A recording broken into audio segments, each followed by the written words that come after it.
Assalamualaikum warahmatullahi wabarakatuh.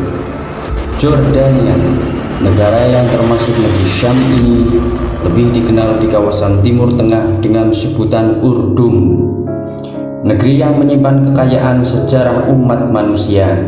Negara yang berbentuk kerajaan dan dikenal dengan kerajaan Hasingat ini laksana museum raksasa.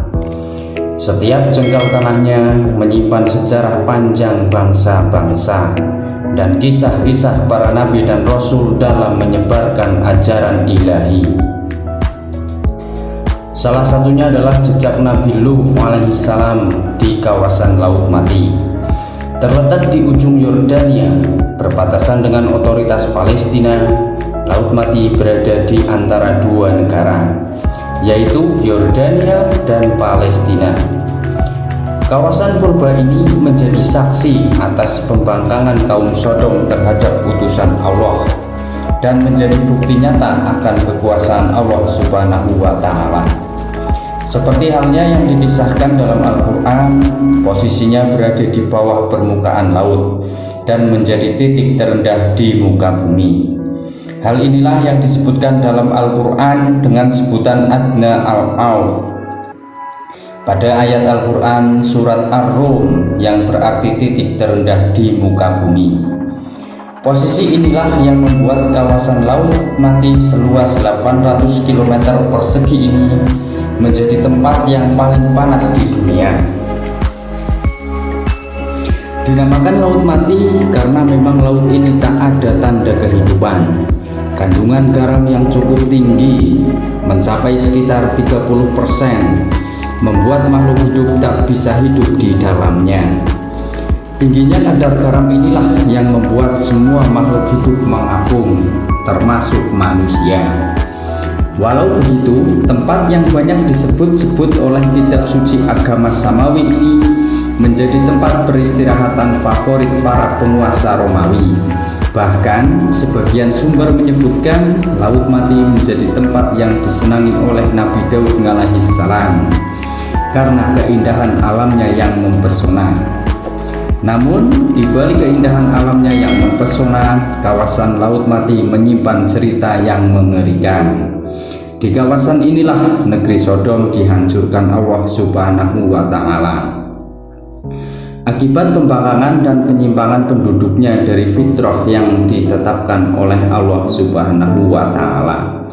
Azab Allah yang ditimpakan kepada penduduk negeri Sodom ini sungguh luar biasa, membuat ngeri dan merinding bagi siapa yang membuka mata hatinya. Nabi Nuh alaihissalam diutus Allah Subhanahu wa Ta'ala kepada penduduk Sodom, yaitu sebuah negeri yang bukan asal usul beliau, karena beliau berasal dari Irak dan masih terbilang keponakan Nabi Ibrahim alaihissalam.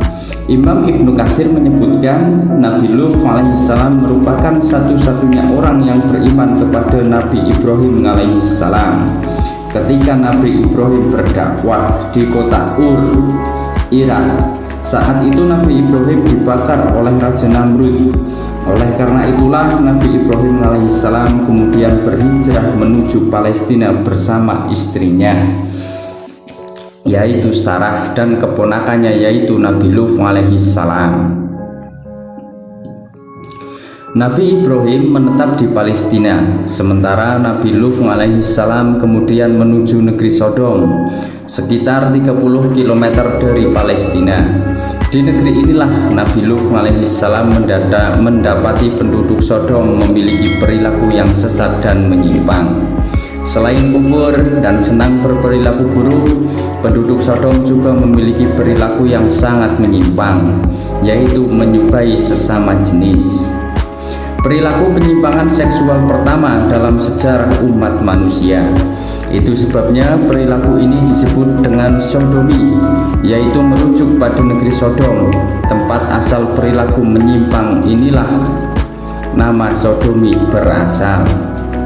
Inilah negeri terburuk dalam sejarah kenabian dan paling rusak yang dialami oleh para nabi dan rasul utusan Allah yang pernah berdakwah. Akibat pembangkangan dan perilaku menyimpang inilah kemudian Allah menghancurkan negeri Sodom dengan cara yang luar biasa. Sebelum azab dahsyat ini diturunkan, Allah terlebih dahulu menyelamatkan Nabi Lut dan orang-orang beriman. Allah Subhanahu wa Ta'ala berfirman, "Pergilah dengan membawa keluarga dan pengikut kamu di akhir malam, dan janganlah ada seorang pun di antara kamu yang tertinggal kecuali istrimu. Sesungguhnya dia akan ditimpa azab yang menimpa mereka, karena sesungguhnya hujan turunnya azab kepada mereka adalah di waktu subuh. Bukankah subuh itu sudah dekat?" Al-Quran Surat Hud ayat 81. Maka ketika datang waktu pagi menjelang terbitnya matahari, tiba-tiba terdengar suara teriakan yang sangat luar biasa dan menggelegar. Lalu sebagaimana dituturkan oleh Imam Mujahid, malaikat Jibril mengumpulkan penduduk lalu mencungkil negeri Sodom, mengangkat setinggi-tingginya sampai-sampai teriakan dan lolongan anjing mereka terdengar oleh penduduk langit. Lalu dibalik dan dihempaskan menghujam ke tanah, dan disertai hantaman batu-batu terbakar yang sudah ditandai, sehingga tidak seorang pun tersisa dan semuanya pun binasa. Sungguh azab yang sangat mengerikan.